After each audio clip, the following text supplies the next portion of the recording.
agora a gente poderia falar sobre o significado físico e geométrico desse vetor importante que a gente introduziu para definir a derivada direcional, que é o gradiente. Olha só. Nós sabemos que a derivada direcional de um campo ela é definida por meio do produto escalar entre o vetor gradiente, esse vetor que eu estou inventando agora, multiplicado pelo vetor unitário que aponta na direção em que eu quero encontrar a variação da função, da minha função escalar. Só que isso aqui poderia ser escrito de uma outra maneira. Isso aqui, na verdade, é o módulo do seu vetor gradiente vezes o módulo do seu vetor unitário na direção que você deseja, vezes o cosseno do ângulo entre esses dois vetores. Veja bem, vamos imaginar que você tem uma curva que representa uma determinada função, como essa aqui. Digamos que ao longo dessa curva aqui, esse φ é uma constante.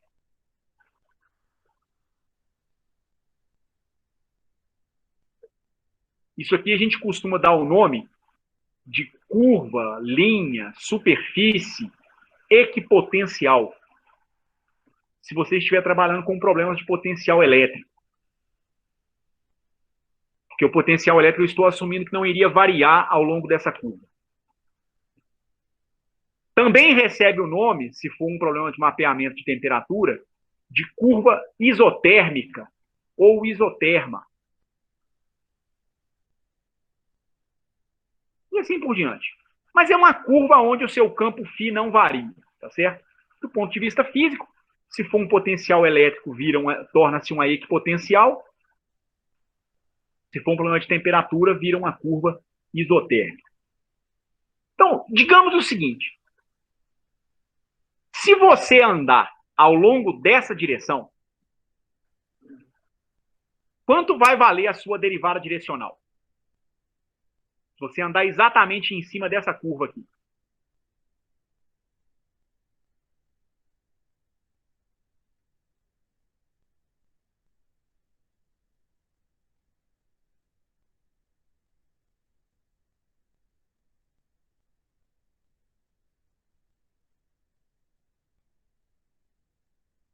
Você perguntou a derivada direcional. Exatamente. Digamos que eu pergunto para você o seguinte. Qual será a derivada direcional se você andar numa direção que seja tangente à curva? Então, o seu vetor unitário, U, ele está apontando para cá. Então, vamos imaginar aqui uma primeira situação para a gente entender uma primeira propriedade do gradiente. Então, coloque o seu vetor unitário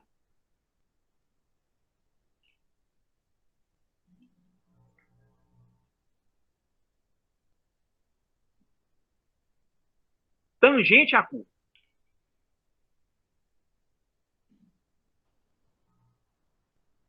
Em outras palavras, se o seu vetor unitário é tangente à curva, então você vai andar sempre em cima da curva. É o que eu estou perguntando. Qual será a derivada direcional se você andar sempre em cima dessa curva aqui? Então, se você estiver nesse ponto, seu vetor unitário aponta para cá. Se estiver nesse ponto, ele vai apontar para cá. Ele está sempre tangenciando sua curva. E aí você vai andando exatamente em cima da sua curva. Que propriedade o φ tem ao longo dessa linha aqui, gente?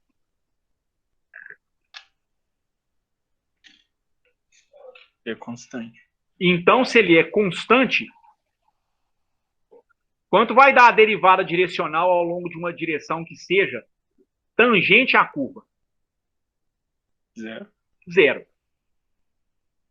Não há derivada direcional numa direção tangente à curva, caso nessa curva a sua função seja constante.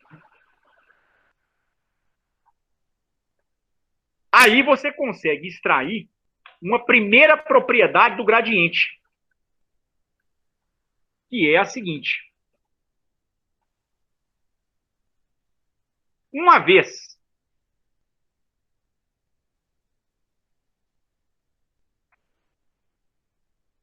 que a derivada direcional ao longo da curva é zero,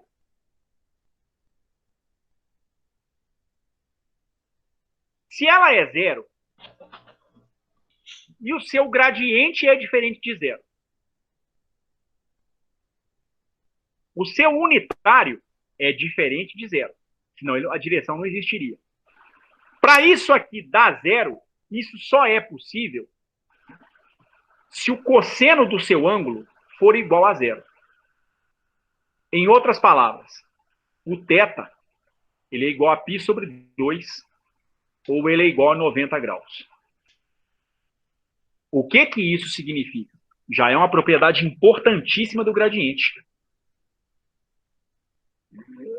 Se você tem uma curva aonde a sua função escalar φ é uma constante, o seu vetor gradiente sempre fará 90 graus com essa curva.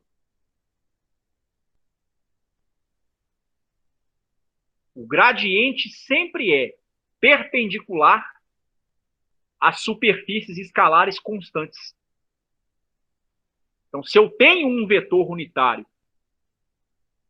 que aponta nessa direção e nesse sentido, para que o produto escalar dele com o gradiente dê zero, se o unitário é tangente, o gradiente tem que ser perpendicular à curva.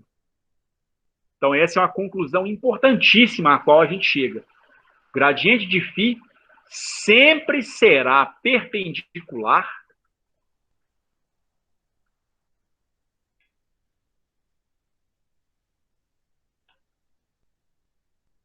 às superfícies que tenham que representem um escalar constante.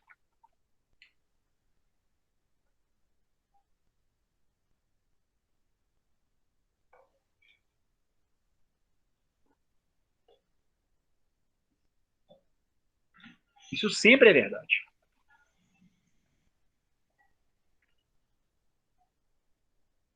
Mas dá para a gente pensar ainda em mais uma coisa, e com relação ao significado geométrico. Vamos imaginar o seguinte. Vou colocar, então, uma segunda situação. Está aqui a sua curva, aonde eu tenho que o φ é uma constante. Eu vou chamar essa constante de C1, porque eu vou pensar numa outra curva, aonde eu tenha um outro valor de φ, aonde eu tenho uma outra constante que seja igual a C2. Digamos que aqui seja uma curva de temperatura constante, a temperatura valha 20 graus.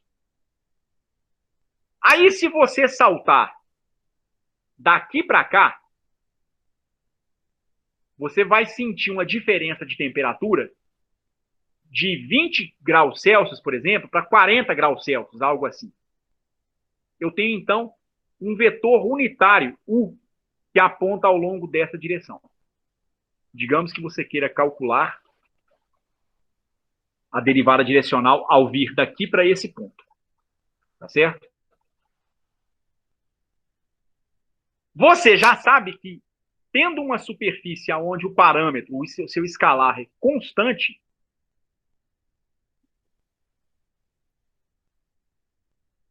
o seu gradiente tem que ser perpendicular às curvas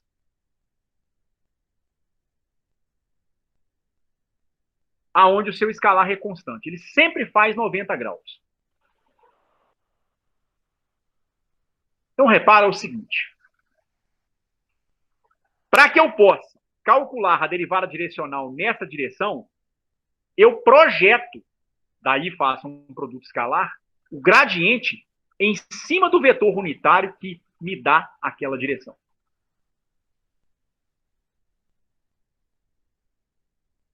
E aí agora eu vou fazer a seguinte pergunta. Qual será a direção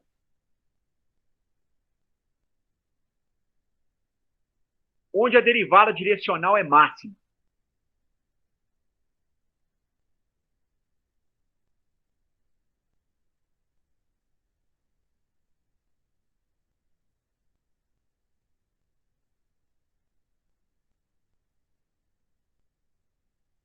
Então, eu poderia saltar da primeira para a segunda curva de várias maneiras. Eu posso vir daqui para esse ponto, eu posso vir para esse ponto aqui, posso vir para esse outro ponto, posso vir para esse outro ponto.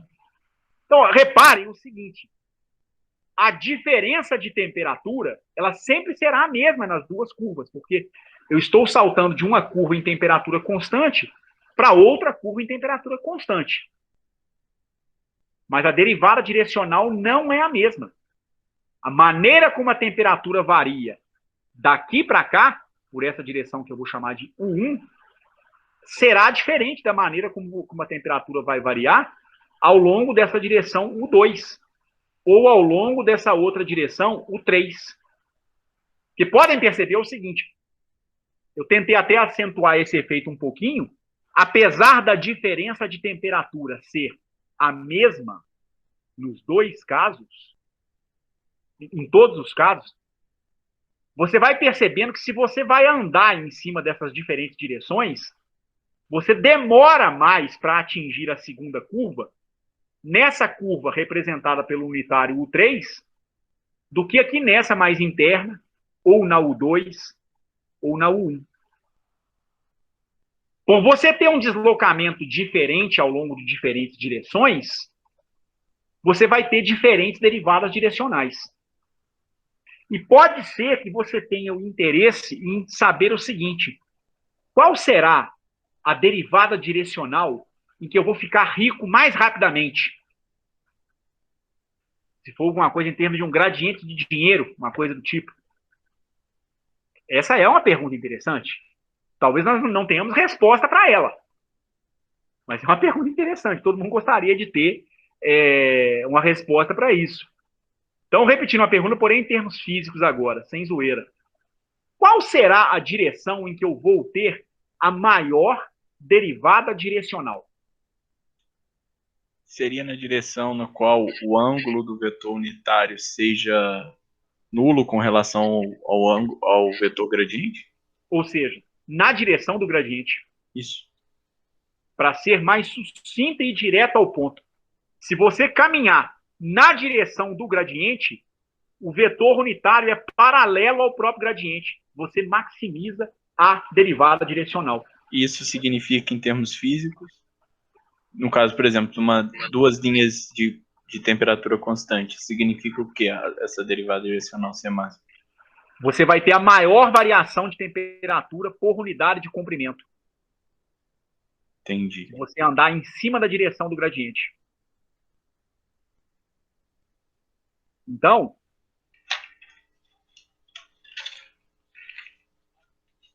a derivada direcional na direção em que ela é um máximo, ela ocorre quando você calcula o módulo do gradiente de φ, o módulo de um vetor unitário e o cosseno do ângulo entre esses dois caras é 0 graus. Então, o gradiente é paralelo ao vetor unitário que aponta na direção em que você vai caminhar. Esse vetor unitário tem módulo 1, cosseno de 0 graus é igual a 1. Então, a derivada direcional máxima tem por módulo o gradiente da função.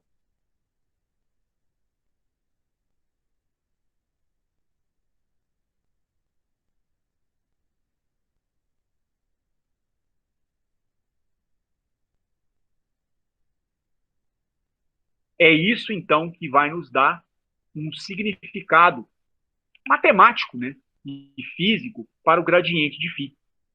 O gradiente de uma função escalar, ele é um vetor que aponta na direção de máxima variação da função.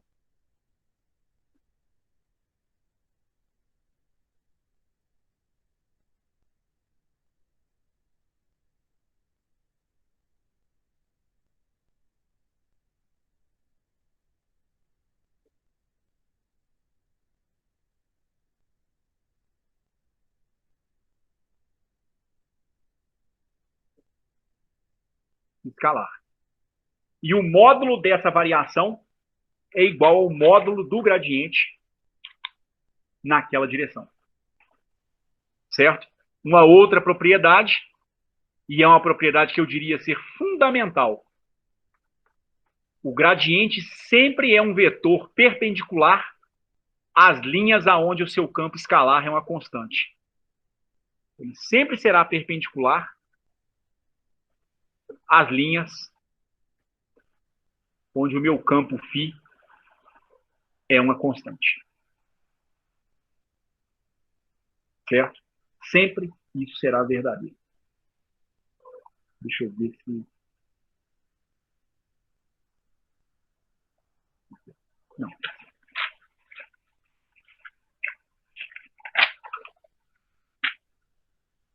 E aí, a partir disso, a gente poderia cair numa outra seara, que é a seguinte.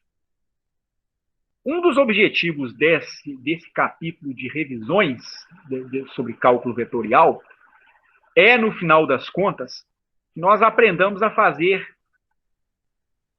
alguns tipos de integral envolvendo campos vetoriais. Chegou o momento de falar a respeito da integral de linha de um campo gradiente.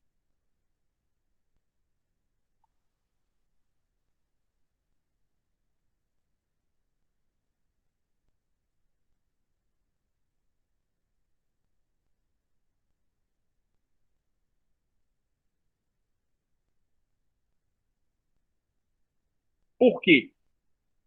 Não é nem para testar se vocês sabem calcular integrais de linha. É para explicitar uma outra propriedade importantíssima que um gradiente possui. Então eu vou imaginar o seguinte. Eu vou imaginar um certo vetor U, e esse vetor ele vai representar para mim o gradiente de uma função escalar.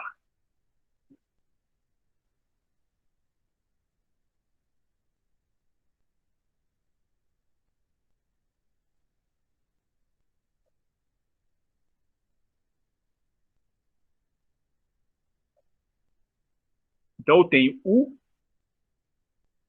representando o gradiente de uma função φ, que é, então, a derivada de φ em relação a x na direção y, mais a derivada de φ em relação a y na direção j, mais a derivada de φ em relação a z na direção k. Digamos que eu queira integrar esse gradiente ao longo de uma curva. Então, eu vou integrar esse vetor ao longo de uma curva como essa aqui.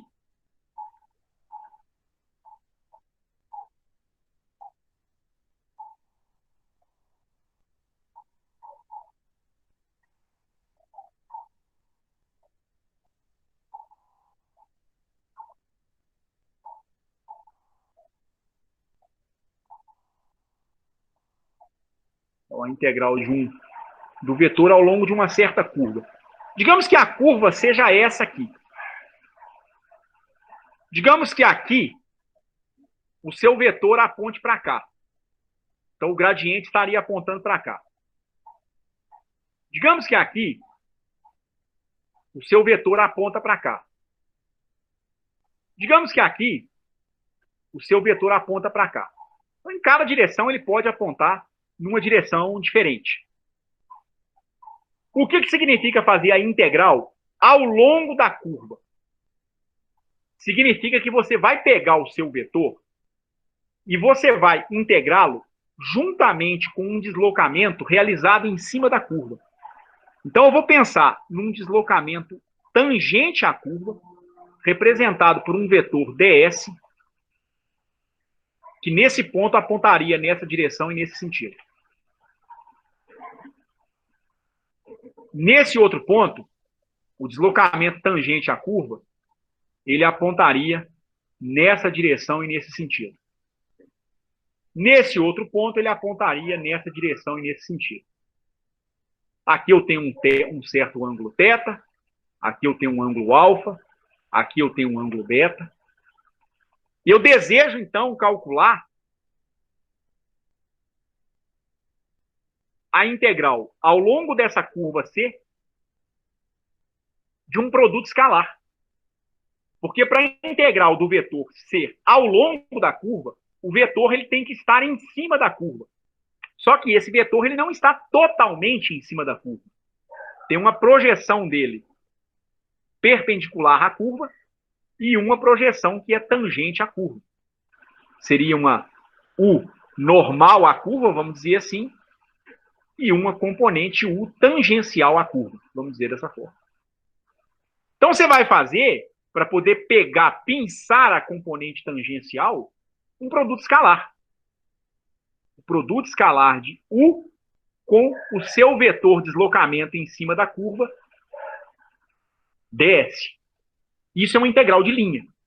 Vocês devem ter aprendido um pouquinho lá em cálculo 3, cálculo vetorial. A gente deve rever algumas coisas aqui, principalmente do ponto de vista de teorema de Green e teorema de Stokes. Mas conceitualmente é isso que é uma integral de linha, de um vetor. Você projeta o vetor na tangente à curva e vai somando as projeções do vetor com o deslocamento que você realiza em cima da curva. Basicamente é isso. O seu vetor U, para esse nosso cenário, é representado por um vetor gradiente. Então, você vai calcular, eu desejo calcular a integral do gradiente de φ ao longo desse deslocamento tangente à curva. Isso me dá a integral da derivada parcial de φ em relação a x na direção y, mais a derivada parcial de φ em relação a y na direção j, mais a derivada parcial do φ em relação a z na direção k. Fazendo produto escalar com o quê? Seu vetor ds. Quem é o ds? Não sei. Mas ele pode ser escrito como um conjunto de 3 deslocamentos espaciais. Você pode imaginar que esse deslocamento S aqui que eu marquei em vermelhinho é um dx na direção y, mais um dy na direção j, mais um dz na direção k. Agora, para poder obter a medida dessa integral, você realiza esse produto escalar. Isso vai te dar o quê? A integral da derivada de φ em relação a x, i escalar com i dá 1. I escalar com j dá 0. I escalar com k dá 0. Então, dφ dx vai multiplicar apenas o incremento na variável x. Mais dφ dy integrado em relação a y, porque j escalar j dá 1, com os outros vetores unitários o produto escalar vai dar 0. Mais derivada de φ em relação a z, dz. Vai ter um conjunto de 3 integrais para resolver. Mas a parte vetorial ela já foi eliminada. Mas é uma coisa mais importante ainda sobre esse resultado, que é o seguinte. Essa quantidade que nós colocamos aqui entre parênteses, ela foi apresentada logo no começo da aula. 5.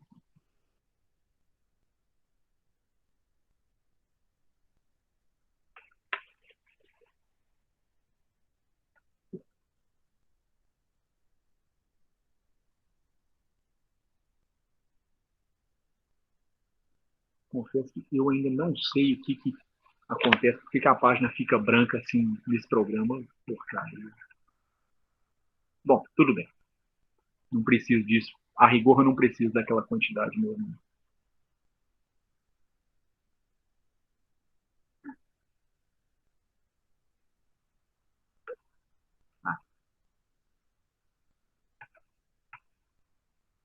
Isso aqui. Só.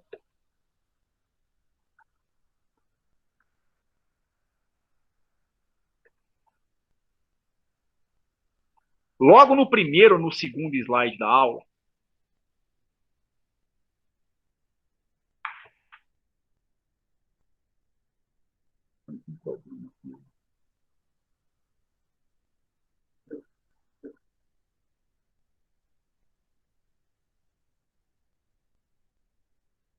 Terceiro slide, vamos ver.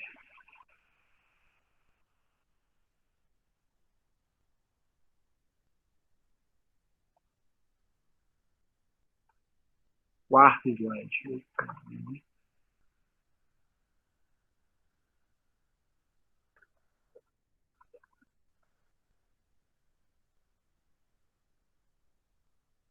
Bom, enfim, na edição eu resolvo isso no final das contas. O que eu estava chamando a atenção era a respeito dessa quantidade marcada aqui entre parênteses. Esse conjunto de produtos de derivadas que vieram do gradiente com os elementos de deslocamento em x, y e z. O que é isso no final das contas?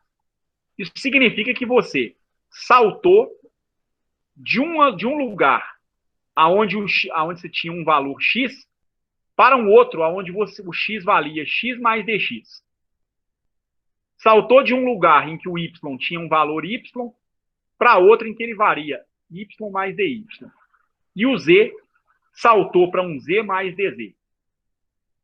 Como o φ é uma função de x, y e z, ao mudar os valores de x, y e z dessa maneira, com pequenos incrementos, qual é a resposta que o potencial me dá? Qual é a variação que ele sofre? Eu não sei. Isso aqui é o que eu chamo de dφ. O dφ é calculado por essa quantidade aqui. A variação total do campo φ.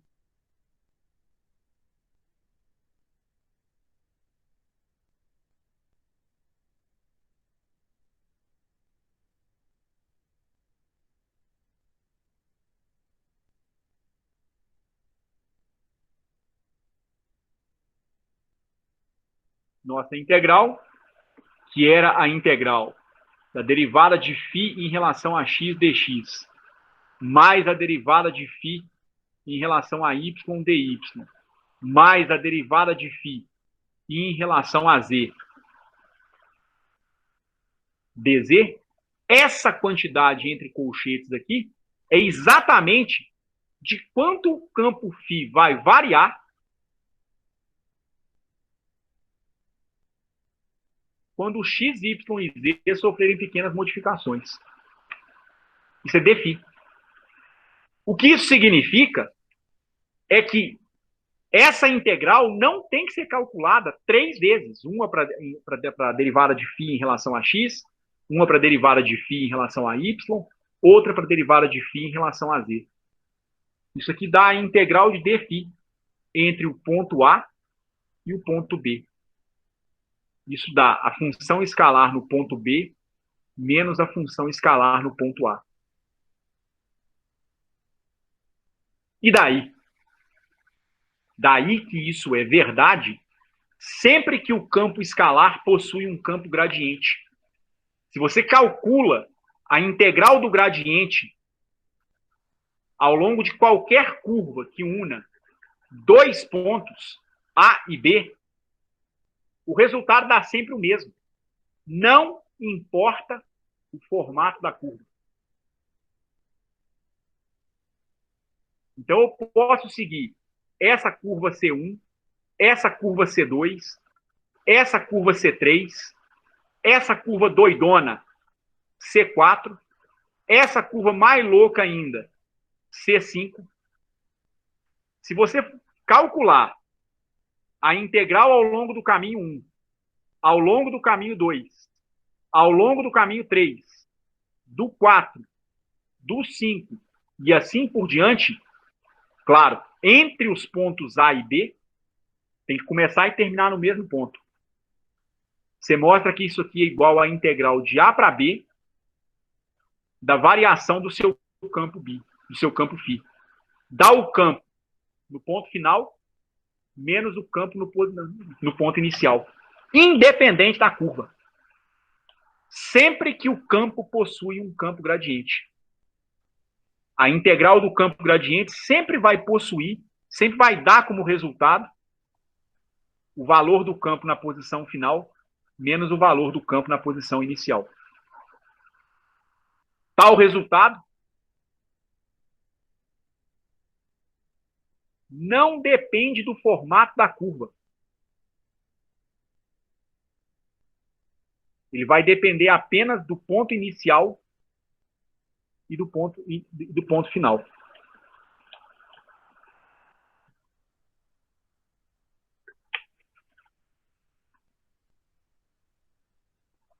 Eles têm que começar e terminar no mesmo ponto.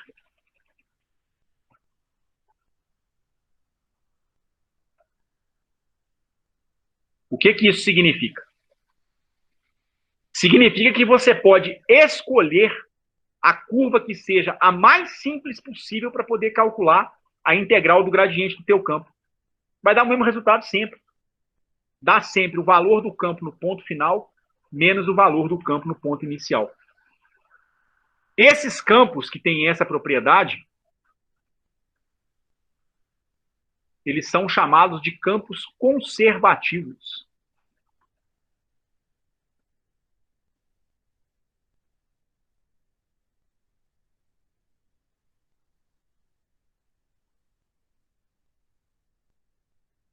A integral de um campo conservativo não depende do caminho em que você vai fazer a integração. Depende apenas do valor do campo no ponto final e do valor do campo no ponto inicial. Tá certo? Todos os campos conservativos têm essa propriedade. Todos os campos conservativos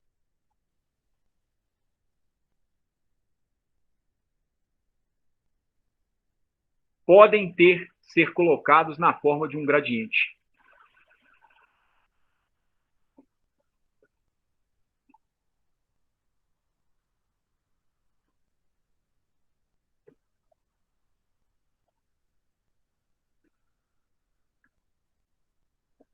E isso tem uma outra consequência muito profunda. Tem duas consequências importantes a respeito de um campo conservativo. A primeira delas diz respeito a uma coisa que nós não falamos ainda, mas diz respeito ao rotacional do campo. Então aqui cabe uma observação. O rotacional de qualquer campo gradiente sempre dá zero.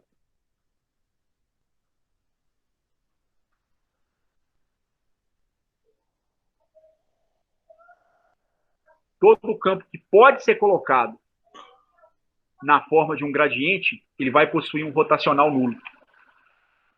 Digamos que você tem um campo, uma função vetorial, que pode ser colocada em termos do gradiente de uma função escalar. Isso é comum na eletrostática e na gravitação também. Um exemplo seria isso aqui, ó. A força elétrica de Coulomb, ela é dada por 1 sobre 4π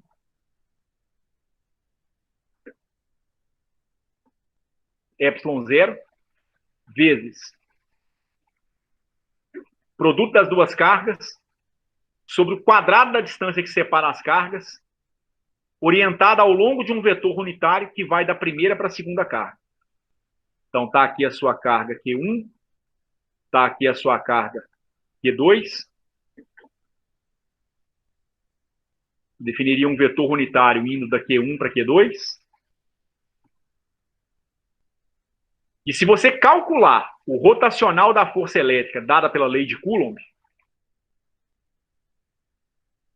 você vai verificar que esse rotacional é zero. O rotacional da força elétrica expressa pela lei de Coulomb, ele sempre é nulo. Como é que faz essa conta? Bom, você pode fazer isso aqui em coordenadas esféricas ou cartesianas. Eu vou deixar uma indicação para vocês fazerem em coordenadas cartesianas, porque eu ainda não mostrei para vocês o rotacional, o gradiente, essas coisas todas, em outros sistemas de coordenadas. Na verdade, eu estou falando do gradiente agora, né? Mas vocês já têm alguma noção sobre campos rotacionais. No final das contas, o que significa o rotacional de um campo vetorial se anular? Basicamente significa que as linhas do campo não giram, elas não formam curvas fechadas. Rotacionar vem de rodar mesmo, vem de girar. Ao afirmar que o rotacional do campo dá zero, você está afirmando isso. As linhas do campo não formam curvas fechadas. Geometricamente, é isso que o rotacional te dá. ele te dá, o rotacional de um campo, ele te dá uma medida do quanto as suas linhas são girantes em torno de um determinado ponto. Afirmar que o rotacional dá zero significa que as linhas do campo não são girantes.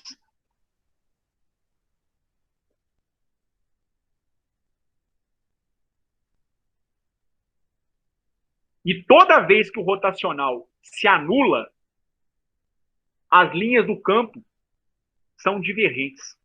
Toda vez que você tem um anulamento rotacional, as linhas de campo divergem ou convergem, né? Aí vai depender da situação, principalmente no caso da eletrostática.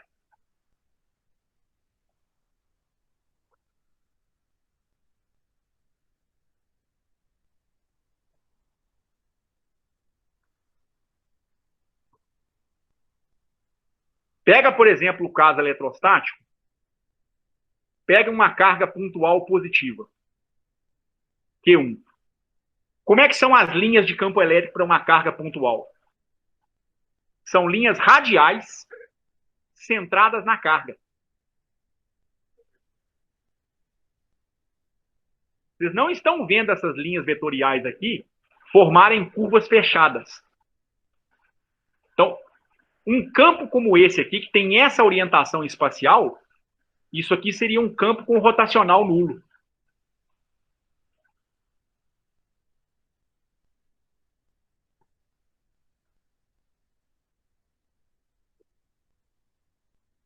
Se a linha do campo for uma linha fechada, o rotacional em torno daquele ponto seguramente vai ser diferente de zero. Todos vocês, em algum momento da vida, já passaram por uma pia ou um lavatório que estivesse escoando água. E vocês têm uma noção do que acontece quando você vai escoar a água através de um ralo. A água desce em linha reta ou ela desce girando?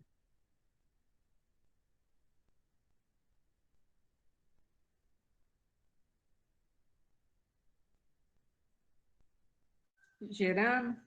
Girando.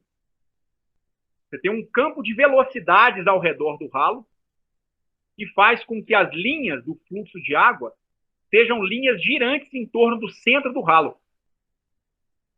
Esse aqui é um campo, o campo de velocidade da água num escoamento por um ralo, isso aqui vai ser um campo com rotacional diferente de zero.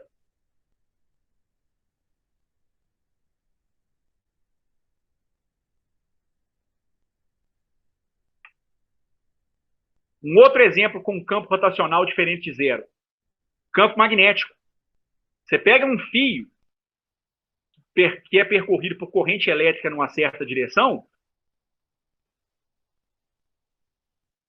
você sabe da lei de Ampère e da lei de Biot-Savart, que as linhas do campo magnético em torno desse fio, elas formam círculos ao redor do fio.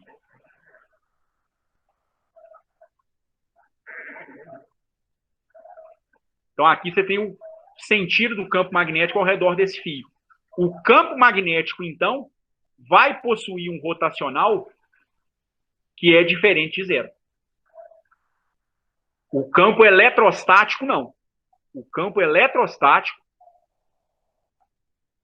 possui um rotacional que é igual a zero. Se for um campo de cargas em movimento, aí ferrou. Porque aí você tem indução eletromagnética, aí o rotacional do campo elétrico não é zero mais.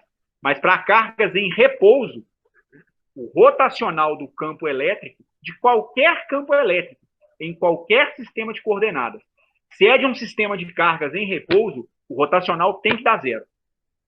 Já o do campo magnético, o rotacional sempre dá diferente de zero. E daí o que acontece é o seguinte: toda vez que você tem um campo que pode ser colocado na forma de um gradiente, ele tem um rotacional nulo. O rotacional de qualquer gradiente sempre é zero. Então, se eu fosse calcular o rotacional desse campo F, isso aqui seria o rotacional do gradiente de φ.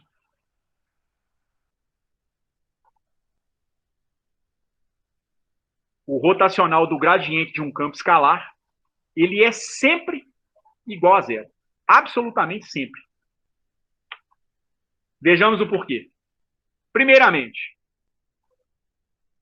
gradiente de φ vai ser a derivada de φ em relação a x na direção y, mais a derivada de φ em relação a y na direção j, mais a derivada de φ em relação a z na direção k. Como é que você calcula o rotacional? O rotacional tem conexão com o produto vetorial. Para a gente ser mais pragmático, vou fazer o seguinte, vou colocar isso aqui na forma de um determinante. Aí você coloca na primeira linha os vetores unitários I, J e K. Na segunda linha, as componentes desse operador aqui, que é a derivada em relação a x, derivada em relação a y, derivada em relação a z. Na terceira linha, as componentes do cara de quem se vai calcular o rotacional. Derivada de φ na direção x, derivada de φ na direção y e derivada de φ na direção z. E agora você tem que calcular esse determinante.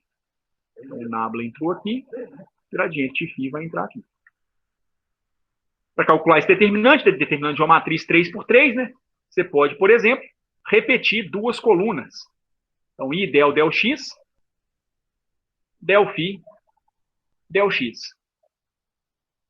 J del del y, del φ, del y. Você vai ter o que, então? I que multiplica del del φ atuando em del del z. Isso aqui vai dar uma derivada segunda, mas é uma derivada segunda mista.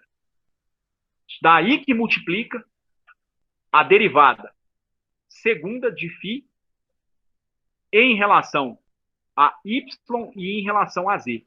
Você faz primeiro a derivada em relação a z, depois faz a derivada em relação a y.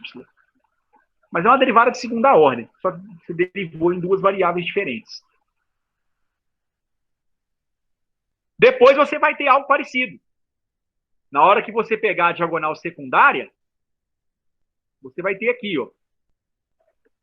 I, de novo, que multiplica del del z atuando em del φ del y. Então vai dar menos derivada segunda de φ, aí em relação a y primeiro e em relação a z depois. Então, del z, del y. Por que o menos? Você pega sinal positivo na diagonal principal, sinal negativo na diagonal secundária. Mais j que multiplica derivada segunda de φ, primeiro em relação a x, depois em relação a z. Depois você vai ter outro cara que vai com j. Aí você vai ter a ordem inversa. Vai derivar primeiro em relação a z, depois em relação a x. Então, derivada segunda de φ em relação a x e em relação a z nessa ordem. Depois você vai ter k, que multiplica derivada segunda de φ. Aí, para pegar o k, você vai ter del φ del y, del del x. Então, faz a derivada em relação a y, pega o resultado, deriva em relação a x. Depois você vai ter a ordem inversa. Então, você vai ter a derivada segunda de φ em relação a y e em relação a x. Isso aqui será então, a expressão do rotacional do seu campo gradiente. O que dá para perceber? Todas as parcelas envolvem derivadas segundas mistas, sempre na ordem inversa.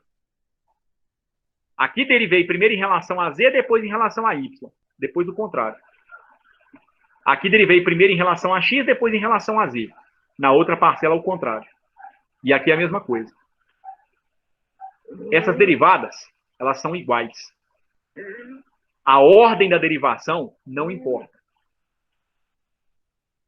Desde que a função φ seja contínua. Se φ é uma função contínua,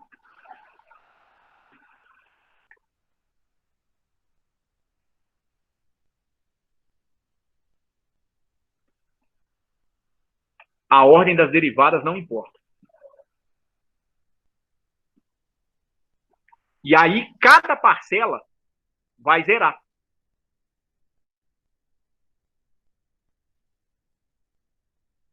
E é por isso que eu tinha afirmado agora há pouco que o rotacional de qualquer campo gradiente é igual a zero. Isso é verdade sempre. Nós não falamos quem era a função φ. Eu só calculei um gradiente para ela. Se você calcular o rotacional, sempre vai dar zero. Se você calculou o rotacional de um gradiente e deu diferente de zero, das duas, uma. Ou o campo não é conservativo, ou então você está fazendo bobagem. Tá certo? Mas, via de regra, sempre a gente vai ter o anulamento do rotacional de um campo gradiente. Então, para finalizar, vou apresentar um conceito, que é o conceito de circulação de um campo vetorial.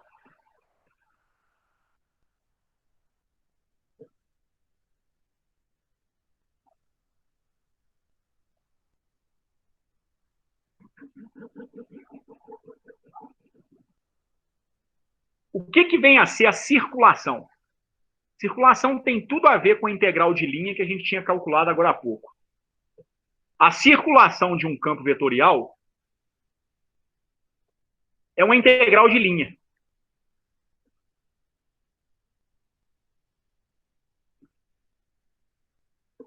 Com uma particularidade.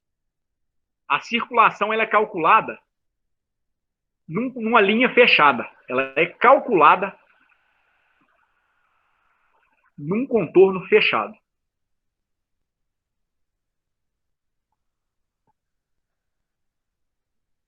Em outras palavras, você começa um ponto, começa uma curva num ponto, define um caminho no espaço e você então retorna para esse ponto.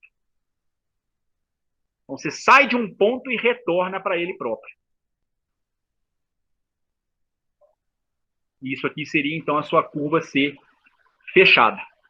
Se você vai calcular a chamada integral de circulação, ou simplesmente circulação, isso aqui nada mais é do que uma integral, com esse anelzinho representando que o contorno onde a integração vai ser feita é um contorno fechado de um campo vetorial U fazendo produto escalar com um elemento de deslocamento ds. Então, nesse ponto aqui, por exemplo, digamos que o U aponte para cá. O ds é tangente à curva, tem que apontar para cá. Nesse outro ponto aqui, digamos que o U aponte para cá. O ds vai apontar para cá. Digamos que aqui o seu U aponta para cá, o seu vetor ds aponta para cá. E assim por diante. Calcular a integral de circulação é calcular a integral desse seu produto escalar. Eu não vou mostrar como é que isso é feito agora. O que eu quero é mostrar uma consequência caso o campo tenha a forma de um gradiente. Por quê? Vamos imaginar que o U pode ser expresso como o gradiente de uma função escalar.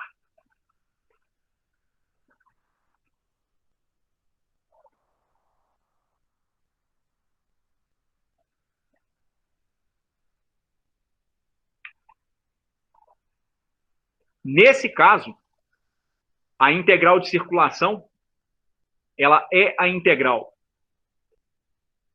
de U fazendo produto escalar com ds, que é igual à integral do gradiente de φ projetado ao longo desse seu vetor ds. Porém, aqui a curva é fechada. E daí? Daí que a gente já sabe como é que isso é feito. Isso aqui daria a integral num contorno C, da derivada de φ em relação a x na direção y, mais a derivada de φ em relação a y na direção j, mais a derivada de φ em relação a z na direção k. E o ds? É uma curva que pode ser bidimensional, pode ser tridimensional, mas em princípio eu posso escrever como dx na direção y, mais dy na direção j, mais dz na direção k.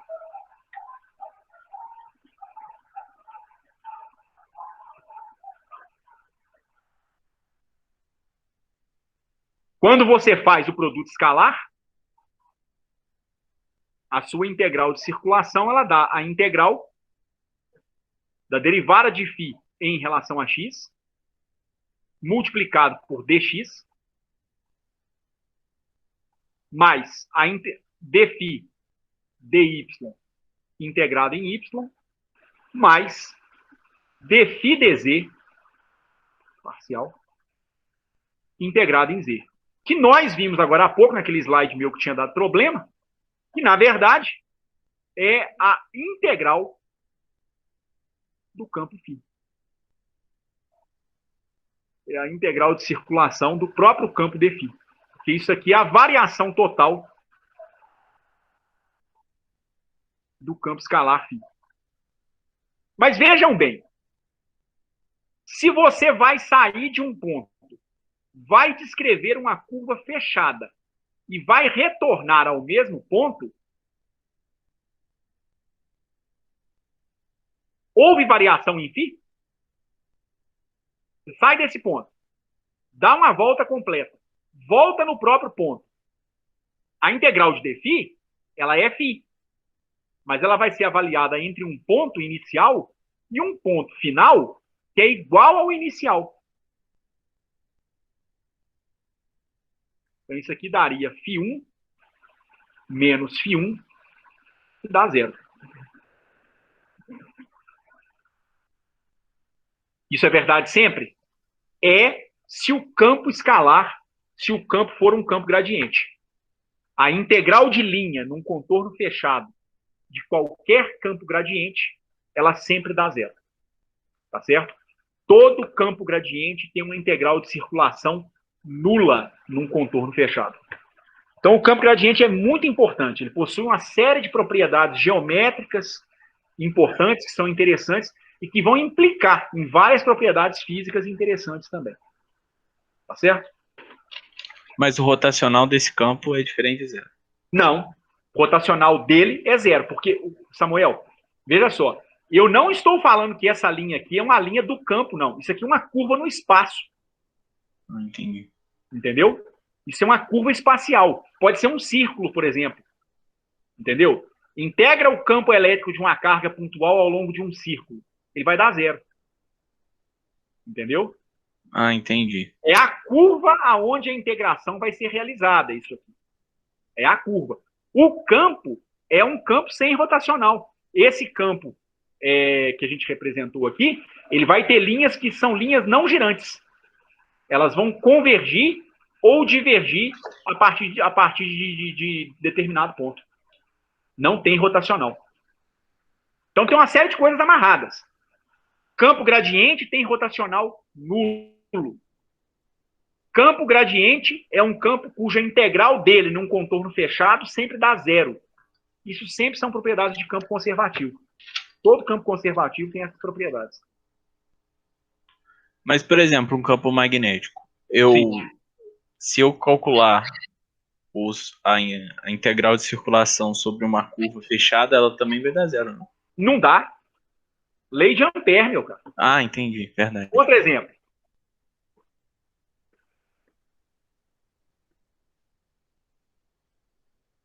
Lei de Ampère do magnetismo.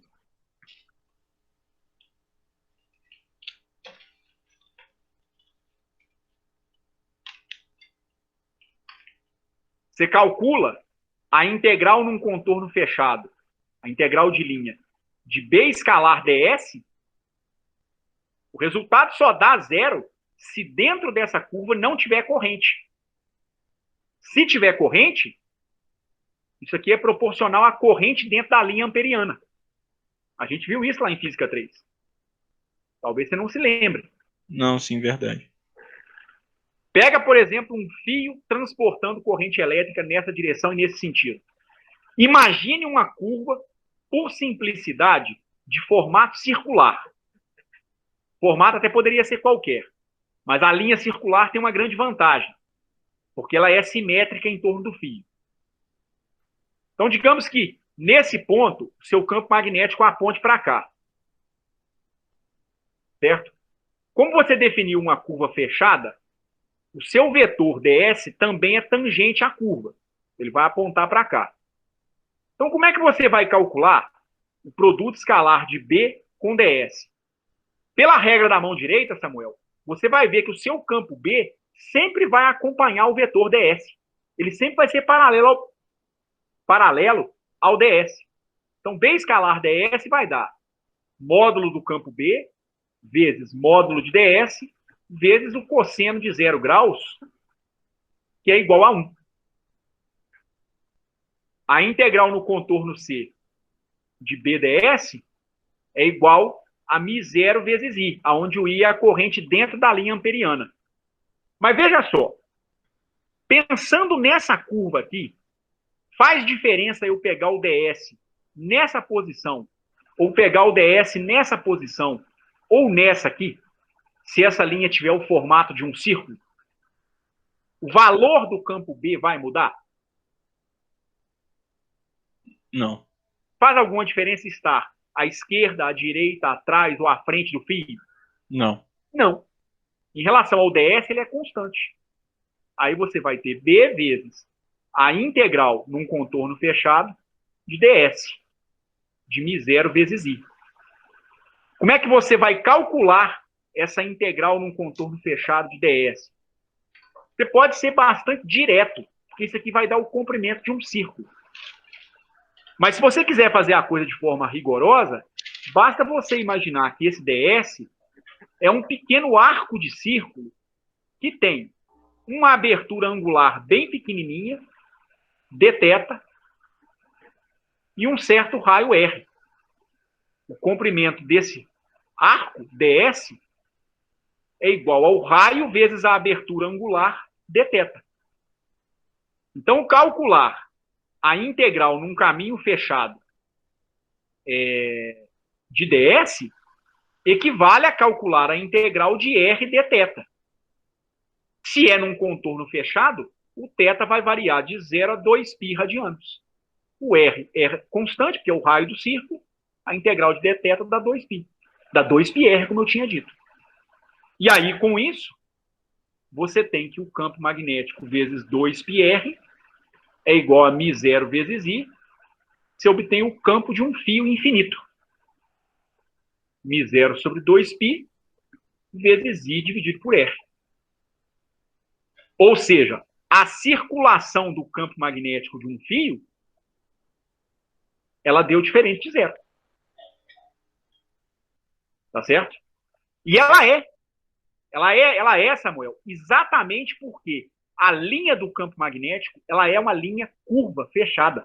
Você forma um círculo, uma envoltória ao redor do ponto em que você está. Circulação de média é isso, no final das contas. Geometricamente, é um campo que está girando e envolvendo determinado objeto ou determinado ponto. Então, tem uma circulação diferente de zero. Já o campo elétrico, não. Você não vê o campo elétrico eletrostático. Você não vê o campo eletrostático formando linhas fechadas. Elas sempre são linhas abertas, divergindo a partir de um ponto. Ou convergindo para um ponto, dependendo do sinal da carne. Quando o campo é variável com o tempo, o campo elétrico é variável com o tempo, aí lascou.